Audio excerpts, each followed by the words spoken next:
Hey, que la paix soit sur toi, j'espère que tu vas bien. Je te souhaite la bienvenue dans ce nouvel épisode de Souveraine by Selma. Alors avant qu'on rentre dans l'épisode, un truc tout simple, s'il te plaît.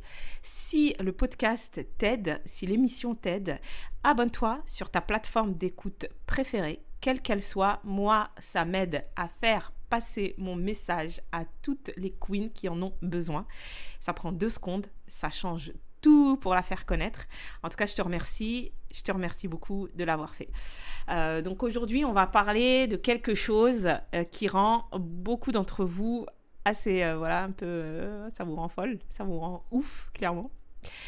C'est la lenteur. Cette lenteur de l'évitant. Il met un temps fou à ressentir, un temps fou à répondre, un temps fou à décider, un temps fou à revenir. Et toi, pendant ce temps, t'es en apnée, à te demander ce qu'il peut bien faire. Peut-être même à te demander s'il n'est pas en train de te quitter ou s'il a juste oublié de répondre. T'es fatigué, tu vois. Alors, premier point dans cette relation, dans ce lien, on normalise de devenir dingo face à ça, que ça nous rende folle. Viens, on le normalise, on l'accepte, on l'accueille et on se dit que ouais, c'est ok, voilà, c'est ça que je ressens, ça me rend ouf, voilà. Et surtout, deuxième point, on comprend, parce que quand tu comprends ce qui se passe réellement dans son système, t'arrêtes de le prendre pour toi, d'accord? Alors moi, je vais te décrire, on va commencer par décrire une scène, puis tu me diras si ça te parle en commentaire sur ta plateforme préférée, quelle qu'elle soit, moi je suis là. Donc vous avez une conversation importante, quelque chose qui compte pour toi, d'accord? Tu poses ta phrase, ton besoin, ta question, et en face, devine ce qui se passe. Rien, un blanc. Il te regarde peut-être, ou alors il y a, je sais pas, ou pire, il y a rien. Il va changer de sujet. Il va faire un truc dans la cuisine. Toi, à l'intérieur, c'est Bagdad. Ton cœur, il bat, ton cerveau, il tourne à 1000 à l'heure. Tu te dis, mais c'est pas possible, en fait. Comment, là, tout de suite, genre, il a pas de réponse, là. Là, tout de suite, il n'a pas de réponse. Il ressent rien, quoi. Il se passe rien. Ou alors, vous vous êtes clashés. Vous êtes disputés, c'est chaud. Toi, tu voudrais qu'on en parle, qu'on répare tout de suite. Maintenant. Tu vois? Et lui, il se ferme. Il se met en mode statue, il est figé. Le gars est figé. Et 3 jours plus tard, 3 jours, il revient comme si de rien n'était. Voilà. Comme un cheveu sur la soupe, comme une fleur, comme ça. Alors que toi, t'as passé 3 jours à crever. T'as la tête en feu, t'as envie de prendre ta tête et de l'éclater contre le mur. Tu te reconnais là-dedans? Ah, franchement, dis la vérité. Est-ce que ça te parle? Et encore, et tu sais quoi, j'ai pesé mes mots, j'ai pas été jusqu'au bout, quoi. Est-ce que j'essaye de me censurer un peu? J'essaye de faire un peu attention à ce que je dis, parce que j'ai pas trop envie de te choquer, tu vois. J'ai envie de rester un peu pro, quoi. Et si t'étais en face de moi, si t'étais mon accompagné, mais qu'est-ce que je dirais, là? Un truc de fou. Donc, en fait, ce qui se passe, c'est que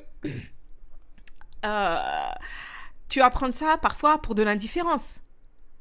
Donc, mais c'est autre chose. C'est pas de la froideur, en fait. Tu vois, c'est pas de la froideur, c'est du délai. D'accord? Je vais le répéter. Ce n'est pas de la froideur, c'est du délai. Et là, on va faire un truc que j'aime trop, sourcer mes propos, documenter mes propos. D'accord? On va poser des bases. Sérieusement, avec de la science, pas des trucs Instagram, des trucs YouTube sortis de nulle part. Le premier truc à comprendre, c'est ce que les chercheurs appellent la stratégie de désactivation. Donc ça, c'est sourcé, Google est ton ami, tu peux y aller, les livres de Bowlby, tout ça, tu vas retrouver tout ça là-dedans.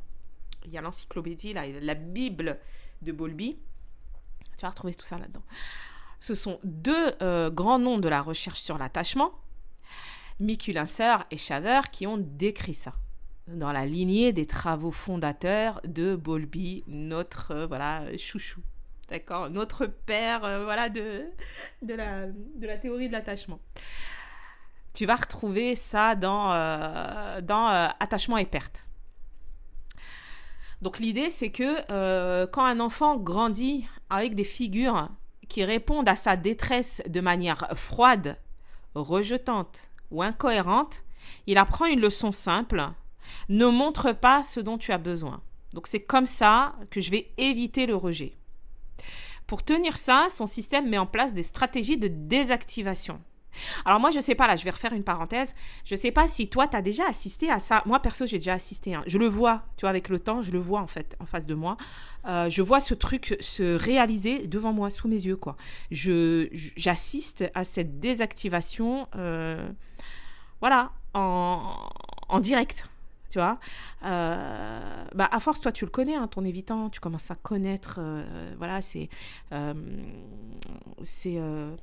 comment dire, ses mimiques, son visage, son allure, sa posture, sa démarche, sa manière de respirer, la veine sur le front, tout ça, sa mâchoire, tout ça.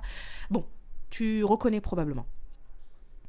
Quand un enfant grandit avec des figures qui répondent à sa détresse de manière froide, rejetante ou incohérente, il apprend une leçon simple, ne montre pas que tu as besoin.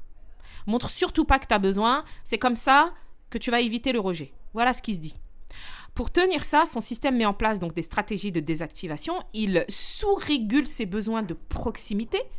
Il freine l'expression de ses émotions. Et surtout, il fait un truc, c'est qu'il évite au maximum la dépendance. Donc tout ça, il n'en a pas conscience, hein, tu penses bien. Sauf celui qui a démarré un travail. Donc il commence à aller à l'intérieur de lui. Et donc là, il peut avoir conscience. Voilà. Mais lui, il n'en a pas conscience. Là, il faut écouter ce qui suit, parce que, si tu veux, c'est là où je vais t'apporter des explications que moi, j'ai pu collecter pour comprendre quand la lenteur apparaît. Tu vois, ce processus de désactivation, il n'est pas gratuit. Les chercheurs le disent. C'est un processus défensif qui demande énormément d'efforts. Le cerveau de l'évitant est littéralement occupé en permanence à mettre un couvercle sur son activation émotionnelle. Ce couvercle, il prend du temps à se soulever. D'accord ? Il y a une étude en imagerie médicale, et c'est là où moi je me régale, hein, quand je trouve ces infos-là, c'est un truc de dingue. Il y a une étude en imagerie médicale, en imagerie cérébrale, qui a été publiée en 2017, donc c'est récent, qui a comparé des personnes évitantes et des personnes sécures pendant qu'elles regardaient des images chargées émotionnellement. Il y a eu un résultat. Les personnes au profil d'attachement évitant étaient significativement plus lentes à répondre aux émotions que les personnes sécures. D'accord ? Plus lentes. C'est mesuré, chronométré dans un labo. T'entends ça, Queen ? C'est factuel, tu vois. Une autre lecture des données va plus loin. Chez l'évitant, le cortex préfrontal, donc la partie rationnelle contrôlante du cerveau, elle va venir faire quoi ? Elle vient supprimer l'activation du système limbique, la partie émotionnelle. On en a parlé dans d'autres podcasts. En clair, la raison, elle va faire quoi ? Elle va écraser l'émotion en temps réel. C'est pour ça que souvent, s'il y a une de mes queens qui m'écoute, parce que son évitant est d'un pragmatisme incroyable, et donc vraiment très très pragmatique, c'est ce qui explique ce que tu peux trouver chez lui, ce pragmatisme, j'aime bien dire à son paroxysme. Donc ces émotions, ces réactions émotionnelles arrivent en décalé, en retard sur l'expérience vécue, tu vois, parce que tout simplement la raison, elle écrase l'émotion en temps réel. Donc je ne sais pas si tu comprends ce que ça veut dire. Sur le moment, il a l'air de rien ressentir, tu vois. Quand tu as l'impression que c'est une armoire à glace, là, il a l'air de rien ressentir. Il a vraiment l'air. Mais l'émotion, elle arrive plus tard. parfois des heures après, parfois des jours, parfois sans même qu'ils comprennent d'où ça vient. Moi, j'ai assisté à ça là récemment, euh, dans ma vie privée, quoi, avec l'évitant. J'ai assisté à ça. Et c'est marrant parce que faut vraiment que j'arrête de faire ça, quoi. De le psychanalyser, là, avec tout ce savoir, là, que je suis en train de... De toute façon, moi, j'appelle mon couple mon laboratoire, hein. Mon laboratoire pour toi, finalement, pour mes queens. Je veux que ça serve, quoi. Tout ça, je veux que ça serve. Alors, quand tu lui demandes qu'est-ce que tu ressens et qu'il te répond je sais pas, il te ment pas forcément. Ou qu'il te répond pas, il te ment pas. C'est pas de la mauvaise volonté. Il est peut-être en train, très probablement, de te dire la vérité la plus honnête qu'il connaisse. Parce qu'à cet instant précis, l'information émotionnelle n'est pas encore arrivée à destination. Et ça, c'était une de mes mentors qui me disait, il ne ressent là tout de suite, pour de vrai, véritablement, hein, on va se parler comme si nous étions des enfants de 8 à 10 ans, pour de vrai, il ne sait pas, il n'a pas accès, il ne sait pas le nommer, il n'en a pas la capacité, il n'en a pas la compétence, il n'a pas l'outil, il n'est pas calibré, tu vois. Si tu veux, là, encore une fois, je pense à une de mes accompagnées. On va l'appeler encore Yasmine, hein. C'est notre petit cobaye. Ça fait 12 ans qu'elle a été mariée. Son truc à elle, c'était l'attente. Elle vivait dans l'attente permanente d'une réaction de son mari. Elle lui a annoncé une bonne nouvelle, un truc énorme pour elle. Bah, lui, au mieux, il hochait la tête. Point. Elle rentrait à la maison, le cœur gros après une dispute, espérant un mot, un geste. Et lui, il regardait sa série, il n'avait pas de réaction. Ça, par exemple, c'est quelque chose, encore une fois, que moi, j'ai déjà vécu. Où tu es en larmes, tu n'es pas bien, tu as vécu quelque chose, il n'y a même pas une impulsion comme ça de venir te prendre dans ses bras, etc. Parce qu'il n'en est pas capable, tu vois. Et ça, il faut qu'il l'apprenne. Je t'apprendrai, moi, dans mes podcasts, comment faire pour lui apprendre. Parce que c'est lui apprendre des choses... c'est c'est une compétence que tu vas devoir développer si tu as la volonté de rester dans le lien, si le lien en vaut la peine, si il en vaut la peine, et si tu ne vas pas, tu as le sentiment que tu vas pas te perdre en route. C'est tout l'intérêt de t'ancrer, de savoir dans quoi tu rentres et de t'ancrer là-dedans. Revenons à Yasmine, elle avait construit toute une histoire dessus, tu vois. L'histoire, c'était je compte pas, il m'aime pas, je suis toute seule dans ce mariage. D'accord ? Sauf qu'un soir, 2-3 jours après une grosse dispute, son mari s'est assis à côté d'elle. Et il lui a dit un truc qui l'a touché profondément. Il lui a dit ce que tu m'avais dit l'autre jour, ça m'a pas. Voilà, c'est resté dans ma tête. J'y repense. Il lui a fallu 2-3 jours, quoi. Tu vois ? Pour que l'émotion remonte et qu'il puisse la mettre en mots, finalement. Il n'a pas tergiversé, il n'a pas fait un débat dessus comme ce que peut faire un profil d'attachement anxieux. On a besoin de décortiquer, rentrer, parler, etc. Non, il a juste, il lui a fait savoir que c'est venu se loger dans un coin de sa tête, avec ses mots à lui. Et là, elle a compris quelque chose, c'est que c'est pas qu'il ressentait rien finalement, c'est qu'il avait besoin, il ressentait en décalé, quoi. D'ailleurs, c'est quelque chose que je dis souvent, hein. Je lui dis, tu peux voler ça si tu veux, hein. Là, c'est un message pour toi, ma queen. Si tu veux voler cette expression, tu peux y aller, hein. Moi, ça m'arrive, parce que nous, maintenant, on est dans un truc léger, hein. On a atteint un stade, grâce à mon Seigneur, où c'est vraiment un rythme de croisière. On apprend on sait se co-réguler, etc. Et donc, je te disais, moi, j'aime bien, lui dire souvent... je lui dis, t'es en téléchargement. Tu es en téléchargement. C'est en cours de téléchargement. Voilà.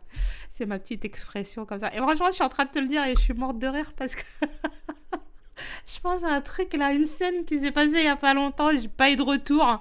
Et je lui ai dit, donc du coup, là, tu es en téléchargement en fait. Là, tu télécharges. Et voilà. Donc... on en revient à notre petite cobaye. Yasmine, elle a compris quelque chose. C'est pas qu'il ressentait rien, c'est qu'il ressentait en décalé, en téléchargement, en différé. Alors que elle vivait tout à vif. J'aime bien dire que toi, probablement, tu as une émotion à 14h, à 14h02, la terre entière est au courant. Tu vois, la terre entière est au courant. Le quartier, tout le monde, ta cousine, tout le monde est au courant, tu vois, t'as pas de problème avec tes émotions. Lui, il vit tout avec un temps de retard. Et pendant tout ce temps de retard, elle continuait de saigner, tu vois, toute seule, en imaginant le pire, genre, il m'aime pas, il s'en tape, il s'en fiche de ce que je vis, tu vois, tous ces scénarios qu'on se fait. Alors, le problème de Yasmine, c'était pas la lenteur de son mari, c'était ce qu'elle faisait de cette lenteur. C'était toutes les histoires qu'elle a inventées dans le silence, dans ce cas précis, d'accord? C'était juste une anecdote, voilà, que je voulais te partager avec toi. Bon, maintenant je vais te parler un peu cash, comme si je parlais à une de mes accompagnées ou à une copine, d'accord? Comprendre sa lenteur, c'est pas l'excuser. C'est pas parce qu'il y a une explication neurologique que tu dois passer ta vie à attendre dans le silence en te tordant les mains. C'est pas ça l'objectif. Quand on apporte des explications scientifiques, psychologiques, sourcées, etc., l'objectif, c'est pas d'excuser. L'intérêt, c'est pas ça. Comprendre, c'est juste arrêter de te faire du mal inutilement. C'est arrêter de transformer chaque silence en preuve qu'on t'aime pas. Parce que ça, cette habitude-là, elle te bouffe de l'intérieur. On voit beaucoup de femmes qui règlent leur système nerveux sur le rythme de l'autre, qui attendent. Et je vous dis souvent, hein, je te le dis souvent, que t'es une pro de l'attentisme. Tu es génial dans l'attente. Tu scrutes, tu décodes. Ces femmes-là vont mettre leur vie entière en pause en attendant que monsieur ait fini de traiter son émotion interne. Voilà. Moi, je te le dis franchement, c'est pas ça être souveraine. C'est pas ça reprendre sa place et occuper son espace. Ta paix intérieure, elle peut pas dépendre de la vitesse à laquelle lui, il arrive à ressentir. Tu peux pas être en apnée pendant 3 jours à chaque fois qu'il a besoin de temps. Parce que là, c'est toi qui te perds. Sa lenteur, c'est son rythme à lui. Et je peux comprendre que ce soit frustrant. C'est frustrant, d'accord? Mais toi, ton rythme à toi, il t'appartient. Et ces deux rythmes-là, ils n'ont pas à se confondre. Tu n'as pas à t'adapter à son rythme. D'accord? Maintenant, il y a des... Là, c'est bien beau. Moi, là, je suis en train de te faire un cours magistral à ce sujet. Ouais, mais ok, d'accord, Selma. Merci beaucoup, ça fait plaisir. Ok, je sais ça, j'en fais quoi? Top, génial. Maintenant, je sais que dans son cerveau, c'est comme ci, comme ça. Truc muche, maintenant, je fais quoi? Alors, tu peux faire une seule chose. Déjà, on ne se disperse pas, d'habitude. Comme d'habitude, dans ce podcast, on est adepte d'une action, on est adepte de la méthode des petits pas. On ne va pas gravir l'Everest comme ça en un jour. Donc, on y va tout doucement, tranquille, caillou après caillou. La prochaine fois qu'il se ferme, qu'il te dit « je sais pas », qui rentre dans sa grotte après un moment que tu estimes important, tu poses une phrase, une seule, et ensuite tu retournes à ta vie. Ok? La phrase, c'est tu prends le temps qu'il faut, moi je vais faire telle chose. Voilà. On en reparle quand tu es prêt. D'accord? Alors, le step du dessus, c'est vraiment de cadrer le truc. Ok? Parce que si tu veux, on en reparle quand tu es prêt, ça laisse du flou encore. Et Vitan, il n'est pas très à l'aise avec le flou. Ok? Le step d'après, vraiment le top, c'est même pas prends le temps qu'il te faut, moi je vais faire telle chose, je vais faire la vaisselle, je vais repasser le linge, je vais faire un tour, je vais faire les courses, je vais faire les devoirs des petits. On en reparle demain, on en reparle demain soir, on en reparle ce week-end. C'est toi qui jauge, c'est toi qui vois. Mais l'idéal, c'est vraiment... Alors, tu as le premier niveau, on en reparle quand tu es prêt, ok?